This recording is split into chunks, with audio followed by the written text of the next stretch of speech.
आज हम सीखने वाले हैं बोर्ड पर लिखे 6 पॉइंट और हमारा जो आज का चैप्टर रहेगा वो रहेगा घनमूल या क्यूब रूट। इसमें सबसे पहले हम सीखने वाले हैं घनमूल की इकाई अंक तालिका। यूनिट डिजिट जो टेबल होती है तो हमें चाहे वो संख्या 3 अंक की हो, 4 अंक की हो, 5 अंक की हो या 6 अंक या फिर 7 अंक, सभी में हमें यूनिट डिजिट सबसे पहले निकालना पड़ती है। जैसे यहाँ पर एग्जांपल 8 दिया हुआ है तो 8 यदि यूनिट डिजिट पे अकेला है तो इसका आंसर 2 डायरेक्ट कैसे होगा वो हम सीखने वाले हैं। क्योंकि यहाँ पर 1 अंक था, हम यहाँ पर 6 और 7 अंक तक के घनमूल सीखने वाले हैं। इसके बाद घनमूल की कितनी विधियां होती है, जैसे कि हमने सीखा था वर्गमूल की 3 विधियां होती है, तो घनमूल की कितनी विधियां होती है और उसी को कनेक्शन किया गया है। घनमूल में संक्रियाओं का प्रयोग, जितनी भी विधियां होती है उनमें से गुणा और भाग का प्रयोग हम कहाँ कहाँ कर सकते हैं वो सवाल इस वीडियो में सीखने वाले हैं। और 6 व 7 अंकों की संख्या का घनमूल वह भी वैदिक गणित। यहाँ पर टाइम ज्यादा दिया गया है, वैसे हम 10 सेकंड से अंदर ही इसको सोल्व करने की कोशिश करेंगे। और यहाँ पर भिन्न दशमलव और हमारी ऋणात्मक संख्याएं जो होती है उनका घनमूल भी हम कम से कम समय में सीखने की कोशिश करेंगे। और लास्ट में 6ठा पॉइंट है, इस प्रकार के सवाल अक्सर एग्जाम में देखे जाते हैं, तो इन सवालों को कैसे सोल्व करते हैं यह सब सीखने वाले हैं इस वीडियो में।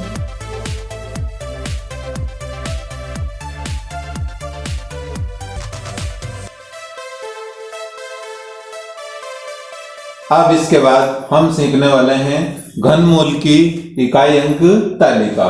उससे पहले हम यहाँ पर चार्ट को पूरा समझ लेते हैं। सबसे पहले यहाँ पर क्यूब या घन दिए हुए हैं, 1 से 10 तक हमें घन की जरूरत पड़ेगी। और दूसरे नंबर पर यहाँ पर हमारा प्रश्न का उत्तर अगर ये आता है तो उत्तर जो हम घनमूल का उत्तर निकालेंगे वो हमारा कुछ इस प्रकार रहेगा। इसका मतलब 1 का 1 रहेगा, 4 का 4, 5 का 5, 6 का 6 और 9 का 9 और 0 का 0। अब हम जब वर्ग की वीडियो पढ़ी थी वहां पर जाते हैं, वहां पर हमें 4 अंक मिले थे, 2, 3, 7, 8। ये चारों अंक वहां पर अगर किसी इकाई में होते हैं तो वह पूर्ण वर्ग संख्या नहीं होती है। और उन्हीं चारों अंकों का हम यहाँ पर उपयोग करेंगे।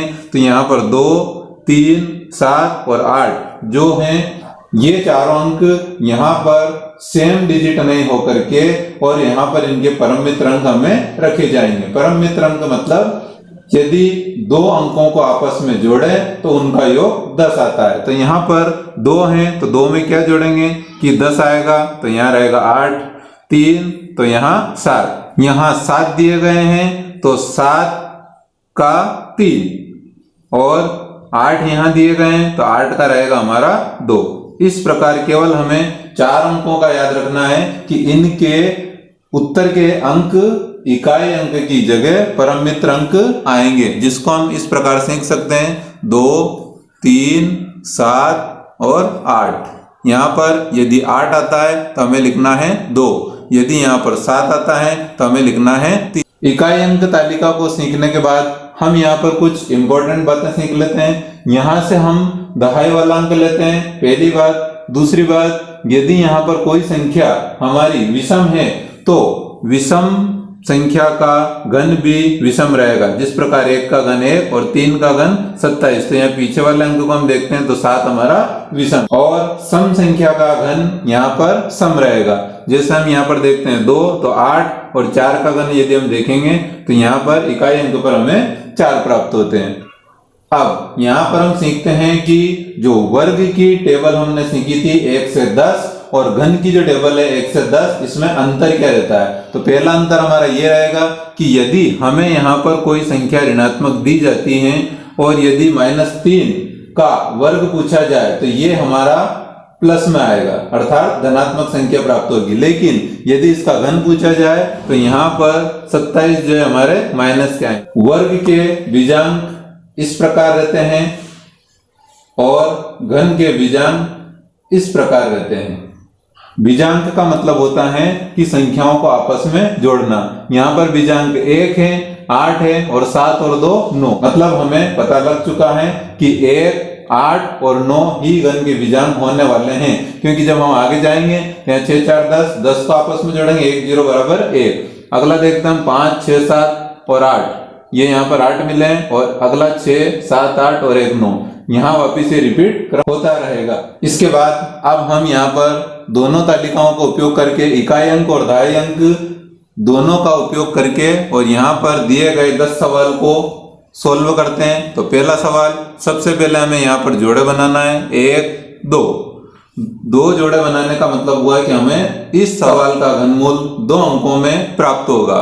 यहाँ पर हमें केवल इकाई अंक चाहिए, इसलिए हम दोनों अंकों को क्रॉस लगाएंगे और हमारे पास बचेगा 1, और 1 हमारा प्रश्न है तो उत्तर रहेगा 1, इसलिए यहाँ पर आंसर रहेगा 1। दहाई अंक हमारा 9 है और हमें खुद सोचना है। अभी हम तालिका में देखते हैं 9, तो इस तालिका में 9 या 9 से छोटी संख्या देखना है, तो यहाँ पर 9 से छोटी संख्या रहेगी हमारी 8, और 8 का घनमूल रहेगा 2।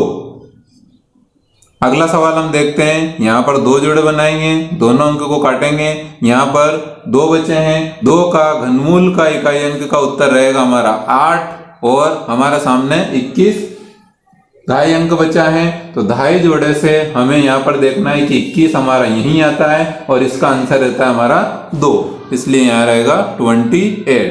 तीसरा सवाल देखते हैं हम, जोड़े बनाएंगे, इसके बाद 2 अंक क्रॉस, यहाँ पर हमारे बचेंगे 3 का हमारा घनमूल का इकाई अंक होगा 7, तो यहाँ पर हम 7 लिखेंगे।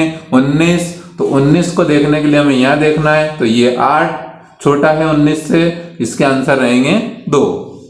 अगला सवाल, यहाँ पर 2 जोड़े बनाएंगे, 4 का देखने पर हमें 4 प्राप्त होगा, ये हमारा इकाई अंक रहेगा। 13 27 से भी छोटे हैं, इसलिए यहाँ पर भी 2 रहेगा। यहाँ पर जोड़े बनाएंगे, 5 का इकाई अंक 5, 51 91 यहाँ देखेंगे तो ये ज्यादा है, इसलिए 64, तो यहाँ रहेंगे 4। अगला सवाल, यहाँ पर 6, तो 6 का इकाई अंक रहेगा 6, 438 इस लाइन में देखने पर 512 ज्यादा है, इसलिए यहाँ पर रहेंगे 7। इसके बाद हम अगला सवाल देखते हैं, तो यहाँ पर हम 3 के जोड़े बनाते हैं। 7 का परम मित्र अंक हमें याद रखना है 3, और यहाँ पर 571 हम उधर देखेंगे तो वहां 512 छोटी संख्या, इसलिए यहाँ पर आंसर आएंगे 8। अगला यहाँ पर 2 जोड़े बनाएंगे, 8 का परम मित्र अंक 2, इसलिए इकाई अंक का हमारा आंसर आ चुके हैं। दहाई अंक 74 है, वहां पर देखेंगे 74 से छोटी संख्या 64 मतलब 4। 9 के आंसर रहेंगे हमारे 9 या 9, और 970 वहां पर देखने पर 1000 बड़ी संख्या, इसलिए 9 छोटी संख्या है, तो यहाँ पर आंसर रहेंगे 9। यहाँ पर 2 जोड़े बनाएंगे, 0 के आंसर रहेंगे 0, और 512 से मैच करेंगे और ये रहेंगे 8। तो यहाँ पर कम से कम समय में हमने 6 अंकों तक घनमूल निकालना सीख लिया है। अब हम यहाँ सीखने वाले हैं कि घनमूल की 2 विधियां होती है। पहली विधि विलोकनम विधि जो वैदिक गणित के अंतर्गत आती है, और दूसरी विधि गुणनखंड विधि। यहाँ पर विलोकनम विधि जो हम पहले सीख करके आए हैं उसी के द्वारा हम यहाँ पर 2 सवाल लेते हैं। तो पहला सवाल यहाँ पर रहेगा 4096, यहाँ पर सबसे पहले जोड़े बनाएंगे, और अब हमारे सामने दोनों टेबल नहीं है, तो हमें पहला अंक देखना है। तो पहला अंक हमारा 6 है, तो 6 के आंसर 6 रहेंगे, क्योंकि यदि 2 3 7 8 अगर आते तो हम उसका परम मित्र अंक लिखते। अगला यहाँ पर आएगा 4, तो 4 का हमें घनमूल मन में ही सोचना है, 1 का 1, 2 का 8 ज्यादा है इसलिए, तो यहाँ पर आंसर रहेंगे 1। हमें पता चल चुका है 4096 का घनमूल 16 होगा। अगला विलोकनम से हम दूसरा सवाल देखते हैं, जिसमें हमें यहाँ पर 6 अंक मिले हैं। तो हमें यहाँ पर जोड़े बनाने 1 2, यहाँ पर केवल 5 देखना है, तो 5 का इकाई अंक रहेगा 5, क्योंकि ये 2 3 7 8 से अलग अंक है। अगला 166 यहाँ पर है, हमें यहाँ पर देखना है 1 का घन 1, 2 का घन 8, 3 का घन 27, 4 का घन 64, 5 का 125 और 6 का 216। 6 का 216 यहाँ दी गई संख्या से ज्यादा है, इसलिए हम यहाँ पर दहाई अंक में आंसर लिखेंगे 5। अब हम इसको गुणनखंड विधि से भी हल करके देखते हैं। इसके लिए हमें यह सुविधा होगी कि हम जो आंसर आए हैं उसका गुणनखंड करें। तो ये रहेगा हमारा 2, 8, इसके आगे रहेंगे 4 और 2 से हम लगाएंगे 1। 16 का गुणनखंड करने से हमें यह पता चलेगा कि यहाँ पर जो 2, 2, 2 और 2 जो 4 बार आए हैं वो यहाँ पर 4 3 12 बार आएंगे। यहाँ पर देखते हैं हम 55, तो यहाँ 55 है। 55 का यदि हम गुणनखंड करेंगे तो 5, 1, 1 और यहाँ पर भी 1, 1, 11। तो यह पूरा सवाल हमारा 3 बार 5 से और 3 बार 11 से सोल्व होगा। ये विलोपन विधि का फायदा रहता है। वर्गमूल की वीडियो में हमने इस प्रकार का गुणनखंड सीख चुके हैं। वहां पर हमारे 64 आंसर आए थे। तो यहाँ पर आपके सामने वर्गमूल कुछ इस प्रकार है। वहां पर हमने 2-2 के जोड़े बनाए थे और यहाँ पर हम 3-3 के जोड़े बनाएंगे।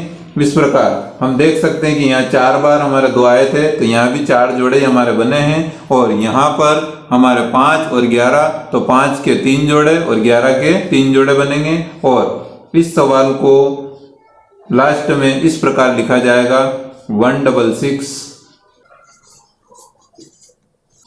बराबर तीनों 5 में से 1 बार 5 लेंगे और यहाँ 3 बार 11 में से 1 बार, इसलिए इसके आंसर आएंगे 55। 6 अंकों का घनमूल सीखने के बाद अब हम सीखते हैं 7 अंकों का घनमूल। तो सबसे पहले हमें यहाँ पर 11 से 21 तक के घन याद होना अनिवार्य है।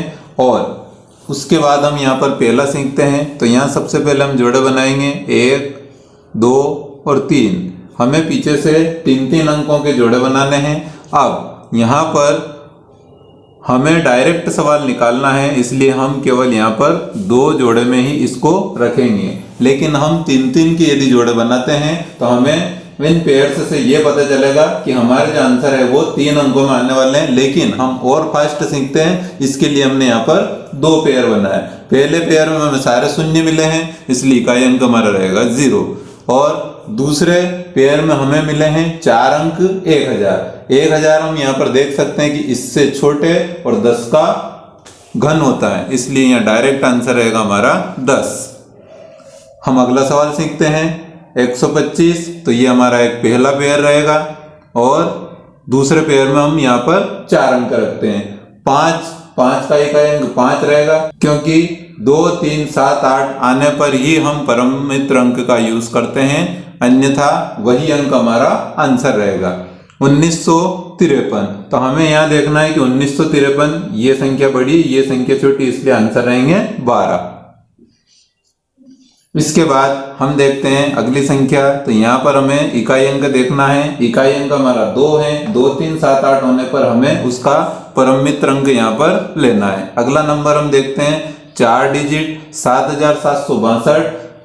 11 से 19 तक के घन में हम देखते हैं कि 20 का घन 8000 और 19 का घन 6859, जो कि इस संख्या से छोटी है, इसलिए यहाँ पर आंसर रहेगा 19। अगला 3 अंक देखने पर 3 और 3 का परम मित्र अंक 7, ये 2 अंक हमारे कैंसिल रहे हैं, क्योंकि हमें यहाँ से केवल इकाई अंक लेना है। यहाँ पर हमारे पास 4 अंक है 4657। तो हम ये देखते हैं तो 17 का घन इससे बड़ा है, इसलिए हम 16 का घन लेते हैं। तो यहाँ पर आंसर रहेंगे 16। अगला हम देखते हैं 8। तो 8 का आंसर रहेगा हमारा 2। और 1404 ये संख्या हम देखते हैं तो ये वाली संख्या हमारी बड़ी है, तो यहाँ पर छोटी संख्या रहेगी 1331, जिसका घनमूल है 11। अगला 3 अंकों के जोड़े में 2 अंक कैंसिल करने पर हमें प्राप्त मिल 5 और 5 का इकाई अंक 5। अगला रहेगा 9938। यदि हम यह तालिका में देखते हैं तो 20 का घन 8000 है और 21 का घन हमारा 9261 है और 22 का घन इससे बड़ा है, इसलिए यहाँ पर आंसर रहेगा 21। अगला देखते हैं 6। तो यहाँ पर रहेंगे 6। 2 अंक कैंसिल करने के बाद में यहाँ बचे हमारे पास 5 अंक 10077। 22 का घन हम देखते हैं 10648 बड़े हैं, इसलिए यहाँ भी आंसर रहेंगे 21।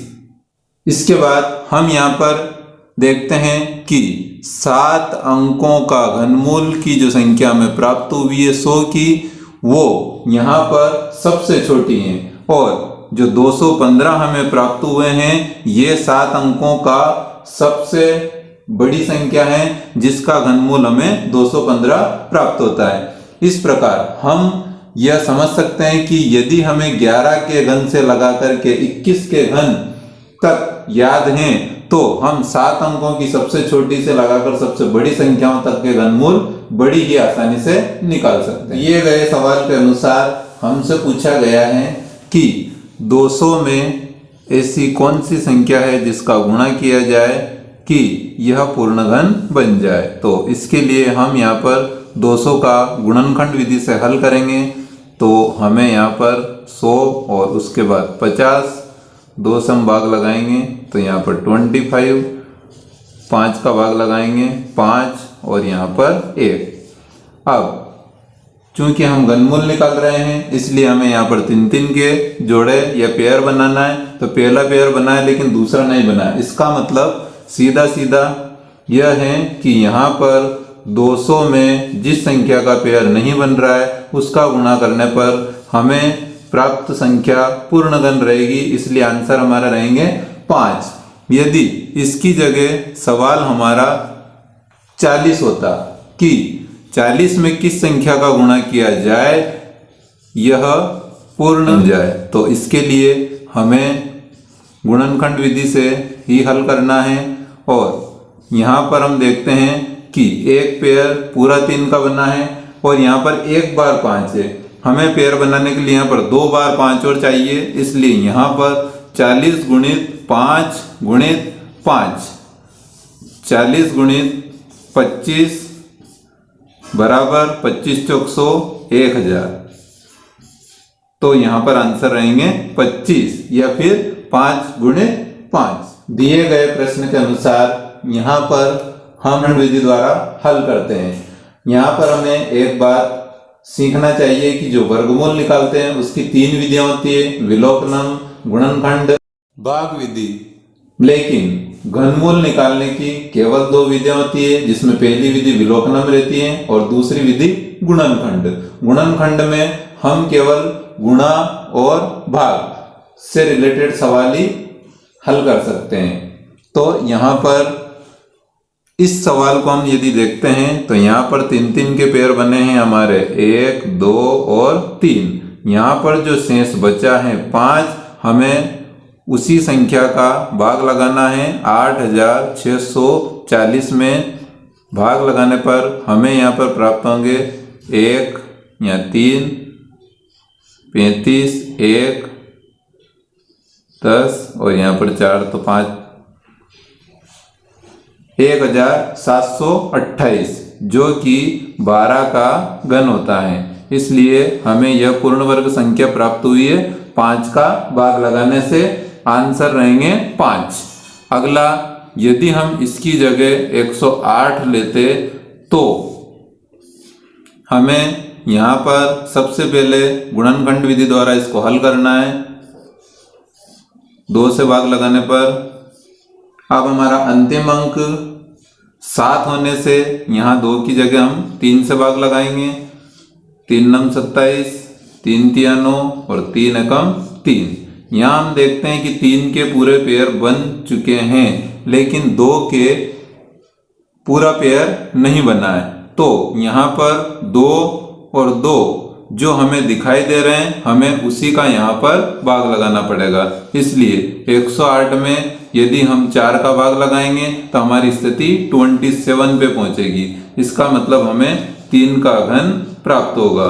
तो यहाँ पर हमारा राइट आंसर रहेगा 4, कि यदि हम 4 का 108 में भाग लगाते हैं तो हमें एक पूर्ण घन संख्या प्राप्त हो। दिए गए सवाल के अनुसार हमें यहाँ पर घन का आयतन दिया गया है। क्योंकि ये सवाल हमने ज्यामिति में सीख रहे हैं और इसका हमें एक भुजा की लंबाई मीटर में ज्ञात करना है। इसके लिए दी गई संख्या का हम घनमूल निकालेंगे। तो यहाँ सबसे पहले जोड़े बनाते हैं। सवाल को ध्यान से देखते हैं तो यहाँ दशमलव वाला सवाल दिया गया है। सबसे पहले 2 अंक कैंसिल करने पर हमें इकाई अंक 4, तो 4 के आंसर हमारे 4 रहेंगे। क्योंकि इस जोड़े के जो आंसर हैं वो पूरे हो चुके हैं, इसके बाद दशमलव आता है तो हमें भी यहाँ पर दशमलव लगाना है। इसके बाद अगला हमारा नंबर है 157। 1 का घन 1, 2 का 8, 3 का 27, 4 का घन 64, 5 का 125 और 6 का 216। 6 का 216 इस संख्या से बड़ा है, इसलिए हम यहाँ पर 5 का घन यूज करेंगे। और चूंकि संख्या में मीटर में दी गई है, इसलिए यहाँ पर 5.4 मीटर इस घन की एक भुजा होगी। अगला सवाल हम देखते हैं दशमलव वाला। तो यहाँ पर हमें 216 से स्टार्ट करके और 3-3 के जोड़े बनाना है। तो यहाँ पर हमारे पास 4 जोड़े बनते हैं, इसलिए आंसर 4 जोड़े में आएंगे। यहाँ पर पहले पेयर में हमें लिखें, पहले पेयर से हमें मिलेंगे 6, 216 का घनमूल। इसके बाद हमें सभी शून्य दिए गए हैं, तो दूसरे पेयर से शून्य, तीसरे पेयर से तीसरा शून्य, उसके बाद हमें दशमलव प्राप्त होगा और उसके बाद फिर शून्य। इस प्रकार दशमलव वाले सवाल भी हम बड़ी ही आसानी से सॉल्व कर सकते हैं। अगला यहाँ पर हमें ऋणात्मक संख्या दी गई है, तो ऋणात्मक संख्याओं का घन सदैव ऋणात्मक होता है। और यहाँ पर पेयर बनाएंगे, 2 अंक कैंसिल करने के बाद हमें प्राप्त होंगे 3, 3 के आंसर हमारे रहेंगे 7, 4 हैं तो 1 और 2 का 8, 8 ज्यादा होंगे, इसलिए यहाँ पर 7। इस प्रकार दशमलव, ऋणात्मक संख्या, भिन्न संख्या सभी को भी हम सॉल्व कर सकते हैं। लास्ट में हम सीखते हैं प्रतियोगिता परीक्षा में पूछे जाने वाले सवाल, जो हमारे वर्गमूल के भी हो सकते हैं और घनमूल के भी हो सकते हैं। तो इनको सॉल्व कैसे करते हैं, इसके लिए हमें देखना है, यहाँ पर यदि हम इसका वर्गमूल करते हैं तो ये हमारा 7 रहेगा, और 7 यदि हम यहाँ पर ऐड करते हैं तो यहाँ पर हमें मिलेंगे 144। और 144 का यदि हम वर्गमूल करते हैं तो हमें प्राप्त होगा 12, और 12 + 4 = 16, इसलिए यहाँ 16 का वर्गमूल होगा 4। अगला सवाल 41 + 8 49। यहाँ पर सवाल 2 टाइप से पूछे जाते हैं, या तो हमें दिया हुआ है और डायरेक्ट वर्गमूल करना है, या फिर इस प्रकार हमें जोड़ घटाव गुणा भाग भी पूछे जाते हैं। 7 और 7 यहाँ पर ऐड करेंगे तो +100, और 100 का वर्गमूल होगा 10, और 10 यदि हम यहाँ पर ऐड करते हैं तो हमें प्राप्त होंगे 121, और 121 का वर्गमूल होगा 11। अगला सवाल, इन सवालों से हमें करने से पहले चिन्हों का ज्ञान होना बहुत जरूरी है, क्योंकि यहाँ पर जो आप देखोगे तो यहाँ कुछ भी नहीं लिखा हुआ है, और यहाँ पर 3 3 3 लिखा हुआ है। इसका मतलब ये हमारे वर्गमूल के सवाल है और ये हमारे घनमूल के सवाल है। हमें यहाँ से स्टार्ट करना है, 3 3 यहाँ प्लस करेंगे तो ये रहेगा हमारा 216। 216 का घनमूल 6, 6 को यदि हम यहाँ जोड़ते हैं तो ये हमें प्राप्त होगा 1728, या 1728 का घनमूल होता है 12। अगला 13 और 987 प्लस करने पर 1000 का घनमूल निकालना है, 3 से हमें पता चला है 10, और 10 यदि हम यहाँ जोड़ते हैं तो ये बनेंगे हमारे 343, और 343 का घनमूल होगा 7। आखिरी सवाल, 5वां सवाल, जिसमें ऊपर वर्गमूल दिए गए हैं और नीचे घनमूल, दोनों का मिक्सिंग सवाल है। कमेंट बॉक्स में इसके उत्तर आप जरूर दें।